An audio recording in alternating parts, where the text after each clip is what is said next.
Hello hackers, so this is Ashish Kumar once again. Welcome you all to WSCube Cyber Security. Learners, आज हम बात करने वाले हैं वेबसाइट होस्टिंग की। यानी आज हम जानना चाहेंगे कि हमारी लिनक्स मशीन में अगर आज हम खुद की कोई वेबसाइट बनाते हैं तो हम उसे पब्लिक कैसे कर सकते हैं। हम ऐसा क्या करें जिससे हर कोई उस वेबसाइट को एक्सेस कर सके, वो भी विदाउट कोई सर्विस या कोई सर्वर को परचेज करे। तो लर्नर्स, ये कंसेप्ट है क्या और ये वर्क कैसे करता है। तो मान लेते हैं अगर आज हम अपनी इस डिवाइस में एक वेबसाइट बना के रख दें, तो ये जो मेरा डिवाइस है जो अपने ब्रॉडबैंड से जुड़कर एक हॉटस्पॉट से जुड़ के इंटरनेट चलाता है या केबल से कनेक्शन होने के बाद इंटरनेट चलाता है, इस मशीन के पास खुद की केवल 3 आइडेंटिटीज हैं: प्राइवेट आईपी, मैक एड्रेस और लोकल होस्ट। इन तीनों में से कोई भी आइडेंटिटी मेरे काम नहीं आएगी वाइड एरिया नेटवर्क में बात करने के लिए। यानी अगर आप लोगों को मेरे इस डिवाइस से बात करनी है, इसमें चलने वाली वेबसाइट एक्सेस करनी है, तो ऐसा नहीं हो सकता। बिकॉज आईपी का रूल कहता है कि आप लोग अगर मेरी रेंज से बाहर हो, आप लोग अगर मेरे हॉटस्पॉट से जुड़े हुए नहीं हो, तो आप प्राइवेट आईपी से बात नहीं कर पाओगे। ऐसी सिचुएशन में हम क्या करें? तो सर सॉल्यूशन बड़ा सिंपल है, प्रॉब्लम भी बड़ी सिंपल है कि आपके पास पब्लिक आईपी नहीं है। अगर आपके पास, आपकी इस मशीन के पास पब्लिक आईपी होता तो कोई भी आपकी इस मशीन से बात कर पाता और वेबसाइट भी चल जाती। तो पब्लिक आईपी लेने के लिए हम डिफरेंट प्लेटफॉर्म्स का यूज ले सकते हैं जो पोर्ट फॉरवर्डिंग, आईपी फॉरवर्डिंग, ये सारी चीजें प्रोवाइड करते हैं। अब ये होगा कैसे? एंड अगर आप इस ethical hacking cyber security field में अपना करियर बनाना चाहते हैं, आप इसे एक पैशन के तौर पे देखते हैं, तो in that case learners, WSCube Tech आप सभी के लिए क्या गया है? WSCH वर्जन 3 WSCube Tech का complete ethical hacking boot camp which is powered by AI से लैस एक ऐसा कोर्स जो स्पेशली आप लोगों के लिए डिजाइन करा गया है, जो वैसे तो एक बिगनर्स करिकुलम है लर्नर्स, लेकिन ये आप लोगों को काफी डेप्थ और प्रैक्टिकल लेवल तक के टॉपिक्स भी सिखाएगा। और इतना ही नहीं, आपके स्किल्स को बेस्ट लेवल पे शार्प करने के लिए आपको यहाँ पे projects, cheat sheets, notes, case studies और कोर्स कंप्लीशन सर्टिफिकेट भी प्रोवाइड कराया जाएगा। आपकी daily classes live zoom app के जरिए होगी, जहां पे आप अपने मेंटर से डायरेक्टली इंटरेक्ट कर पाएंगे। आप अपने डाउट्स, अपने प्रॉब्लम्स और करियर को लेकर आपको जो सपोर्ट चाहिए अपने मेंटर से, वो आप डायरेक्टली ले पाएंगे। एक कंप्लीट रोड मैप आप मेंटर की मदद से बना पाएंगे। सो लर्नर्स, अगर हम एथिकल हैकिंग और साइबर सिक्योरिटी को एक पैशन के तौर पे देखते हैं, उसमें करियर बनाना चाहते हैं, then don't waste your time, just grab this opportunity now. नीचे डिस्क्रिप्शन में आप सभी को फॉर्म लिंक मिलेगा, जिस पर क्लिक करके आप अभी इनरोल कर पाएंगे WSCH वर्जन 3 में।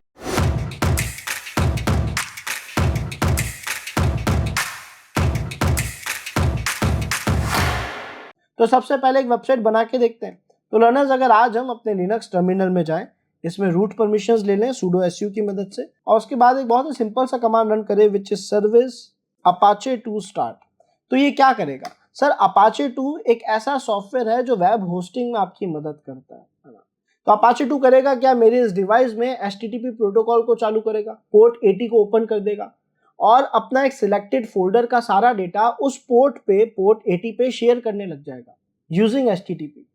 सर, कौन से फोल्डर का डेटा शेयर करेगा? तो इसकी लोकेशन है cd/var/www/html।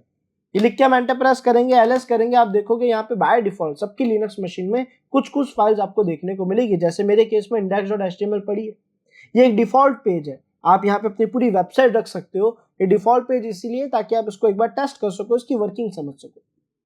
तो लर्नर्स, अगर मैं ये service apache 2 start command run करने के बाद अपने ब्राउजर में जाऊं और ब्राउजर में जाने के बाद लर्नर्स कमांड रन करूं localhost:80 या फिर 127.0.0.1:80, क्योंकि दोनों ही मेरे ही एड्रेस है, तो मैं देखूंगा मेरी मशीन की पोर्ट 80 पे एक वेब पेज, एक वेबसाइट जो भी मैं बनाऊंगा, जैसे भी उसे रखता हूँ, वो सब चल रहा है। हमारी पोर्ट 80 पे वेबसाइट चल रहा है जिसमें apache 2 debian hacked मैंने लिख रखा है, मॉडिफाई कर रखा है।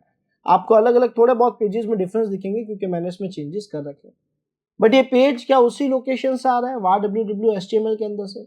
तो अगर मैं अपने टर्मिनल में जाऊं और यहाँ पे लिखूं gedit स्पेस index.html, यही फाइल है जो वहां पे रन हो रही थी। अगर मैं इसके अंदर जाऊं और इसमें एडिटिंग करूं थोड़ी बहुत, तो हम इस फाइल के अंदर आ चुके हैं। हमने इस फाइल को स्क्रॉल डाउन करा, हमें भले ही HTML की कोडिंग या उसकी प्रोग्रामिंग का जीरो नॉलेज हो, इट्स ओके। हम स्क्रॉल डाउन करेंगे, आप देखोगे यहाँ पे apache 2 debian hacked या जो भी वर्ड आपके लिखा था वो लिखा हुआ दिखेगा। हम इसमें कुछ मॉडिफिकेशन करके देख लेते हैं। फॉर एग्जांपल, हमने हैक्ड के आगे लिख दिया आशीष, है ना, इसे सेव कर दिया और क्लोज कर दिया। अब अगर मैं अपने ब्राउजर पे जाऊं, सेम पेज को रीलोड करूं, तो क्या यहाँ भी चेंजेस हो चुके हैं? यानी ये बात कंफर्म है कि वही पेज, वही फाइल या वही वेबसाइट यहाँ चल रही है, पोर्ट 80 पे होस्ट हो चुकी है। अब डिफरेंस क्या है, दिक्कत क्या है, इशू क्या है? कि मेरी नेटवर्क रेंज से बाहर, मेरी लोकल एरिया नेटवर्क से बाहर जितने भी लोग हैं वो इस वेबसाइट को एक्सेस नहीं कर सकते, क्योंकि मेरे पास प्राइवेट आईपी है और आईपी का रूल कहता है वो मेरे प्राइवेट आईपी से बात नहीं कर पाएंगे। मेरे पास पब्लिक एड्रेस होना चाहिए। तो क्या हम इसके लिए सर्वर परचेस करें, कोई पेड सॉफ्टवेयर लेकर आए? तो हमें ऐसा कुछ करने की जरूरत नहीं है लर्नर्स। हमारे पास कई ऐसे टूल्स हैं जो हमें इस काम में मदद करते हैं, हमें पब्लिक एड्रेस ला के देते हैं। उनमें से एक टूल का यूज मैं आप लोगों को अभी बताने वाला हूँ, जिसका नाम है क्लाउडफ्लेयर। इसे कैसे सेटअप करना है, कैसे यूज लेना है, बहुत आसान है। आप जाइए अपने ब्राउजर में, एक नया टैब ओपन कर लीजिए और वहां पे लिखिए Cloudflare tunnel free download. Cloudflare tunnel free download लिखने के बाद आपको जो पहला यूआरएल मिल रहा है क्लाउडफ्लेयर का, download Cloudflare zero trust doc, इस पर आप क्लिक कर दो। स्क्रॉल डाउन करोगे तो आपको यहाँ पे इसकी फाइल्स दिख रही है, बाइनरी फाइल है, .db फाइल और आरपीएम फाइल है। अब हम लिनक्स यूज ले रहे हैं तो बड़ा क्लियर है कि हम .db फाइल को ही प्रायोरिटी देंगे। हमने 64 बिट वाली जो फाइल थी उसको हमने डाउनलोड कर दिया। सॉफ्टवेयर हमारी मशीन में डाउनलोड हो चुका है। सबसे खास बात है, कोई रजिस्ट्रेशन, लॉगिन, अपनी कोई इन्फॉर्मेशन देने की जरूरत नहीं है, आप सीधा इस टूल को रन कर सकते हो। तो हम चलते हैं अपने टर्मिनल पे, इसे थोड़ा सा जूम आउट कर लेते हैं और यहाँ पे कमांड लिखेंगे cd/home/kali/downloads, क्योंकि उसी फोल्डर में हमारी ये फाइल रखी हुई है। ls लिखोगे, स्लैश गलती से ऐड हो गया, बट फिर भी अगर आप ls लिख रहे हो, एक बार फिर से लिख देते हैं। अगर मैं ls लिख रहा हूँ तो मुझे मेरी जो क्लाउडफ्लेयर वाली फाइल है वो यहाँ पे विजिबल होगी। अब मुझे करना क्या है कि सर इसको इंस्टॉल करना है। डेव फाइल है, .db फाइल को इंस्टॉल करने के लिए dpkg यूज लिया जाता है। तो हमने कमांड लिखा dpkg-i फॉर इंस्टॉल और फाइल का नाम cl लिख के टैब बटन दबा दिया। हमारी फाइल का नाम आ चुका है क्लाउडफ्लेयर की .db फाइल। एंटर प्रेस करा, ये इंस्टॉल हो जाएगी और केवल एक बेसिक कमांड से अब मेरी मशीन की पोर्ट 80 ऑनलाइन चली जाएगी। मुझे एक पब्लिक एड्रेस मिल जाएगा ताकि कोई भी मेरी वेबसाइट एक्सेस कर सके।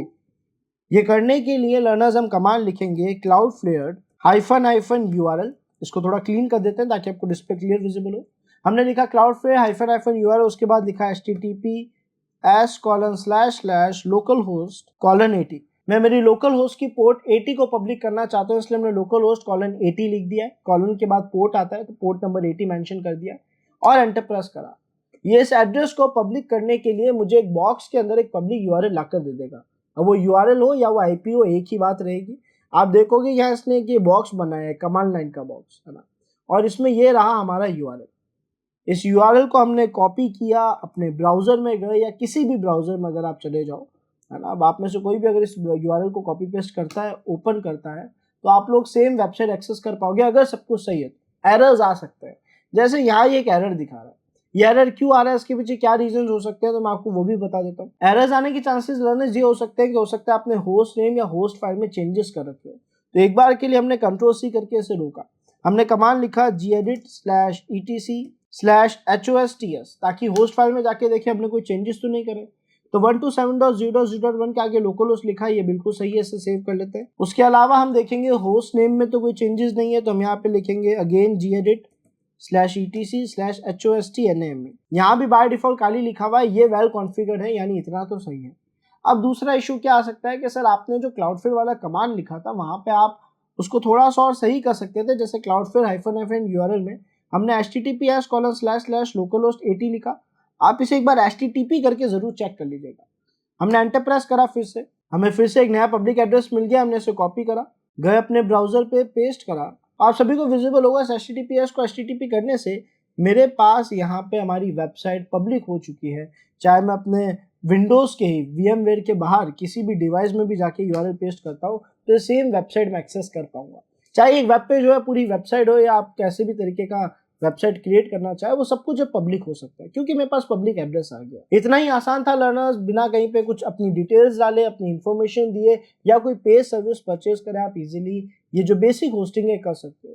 लेकिन अगर मैंने उस क्लाउडफ्लेयर वाले टैब को बंद कर दिया तो ये यूआरएल वर्क नहीं करेगा। यानी अगर मैं अपनी काली मशीन पे अपने टर्मिनल पे जाऊं, इस क्लाउडफ्लेयर वाले टैब को Ctrl+C की मदद से रोक दूं, तो ये मैंने जो पब्लिक एड्रेस था ये डिस्कनेक्ट कर दिया है, बंद कर दिया है। और ऐसा करने पे ये पेज फिर से रीलोड, यानी ये पेज अब वापस नहीं चलेगा, एड्रेस हट चुका है।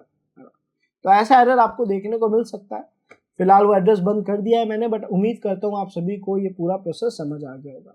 सो मिलते हैं लर्नर्स नेक्स्ट वीडियो में। Thanks for watching this video.